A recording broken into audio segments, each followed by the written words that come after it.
Donc moi je pense que il y a un seul débat là-bas qui se pose, mon frère Alain Jedna. L'ONU doit partir de la RDC. On ne peut pas admettre qu'un chef d'État demande à l'ONU de partir de son pays et l'ONU reste, s'auto-maintient en disant que non, nous partirons quand le pays sera démocratique. Mais bon sang, on est où? On est où? L'ONU a trahi ce pays, a détruit ce pays depuis plus de 50 ans. Depuis le Lumumba jusqu'à aujourd'hui, c'est l'ONU qui sème le chaos en RDC. Et les Africains se taisent. Quand la Libye brûlait, les Africains se sont tus. Ils ont laissé faire. Quand la Côte d'Ivoire brûlait, les Africains se sont tus. Quand le Mali brûlait, les Africains se sont tus. Quand la RCA brûlait, ils se sont tus. Mais attends, mais il faut qu'on se lève un peu. Où est l'Union africaine? Pourquoi les chefs d'État africains se taisent lorsque un Africain, un président africain, est en train de voir sa souveraineté être bafouée par une organisation terroriste qui ne sert à rien en l'humanité, qui est même un caillou dans la société de l'humanité? C'est quand même terrible. L'ONU doit partir de la RDC. Ils doivent partir. Ça doit être clair. S'ils ne partent pas, mais il n'y a pas d'élection organisée là-bas. Ça doit être clair. Ils doivent partir.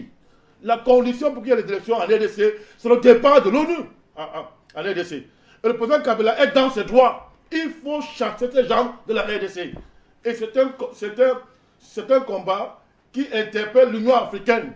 Si le monde entier avait encore eu conscience, mais qu'est-ce qu'on voit là? Est-ce que Kabila est président de la RDC? Oui ou non?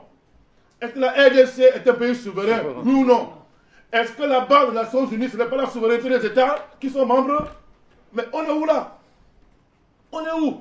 L'ONU là, ils volent les diamants. Ils pillent les matières premières de ces pays comme les autres. C'est des brigands là-bas. C'est ce qu'ils font là-bas. Ils n'ont pas envie de partir parce qu'ils volent. Ils volent, ils violent, ils tuent. Je dis, mais l'ONU. L'ONU. Alors le président demande qu'il parte. Il dit que non, non, non, on partira quand. J'ai suivi un représentant de l'ONU parler l'autre jour par rapport à l'ONU. Mais j'allais pleurer.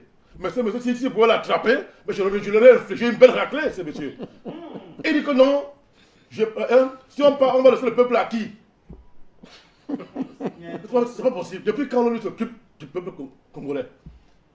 Ils s'occupent de quel peuple dans ce monde-ci où l'ONU a déjà été utile à quel peuple sur cette terre? L'ONU.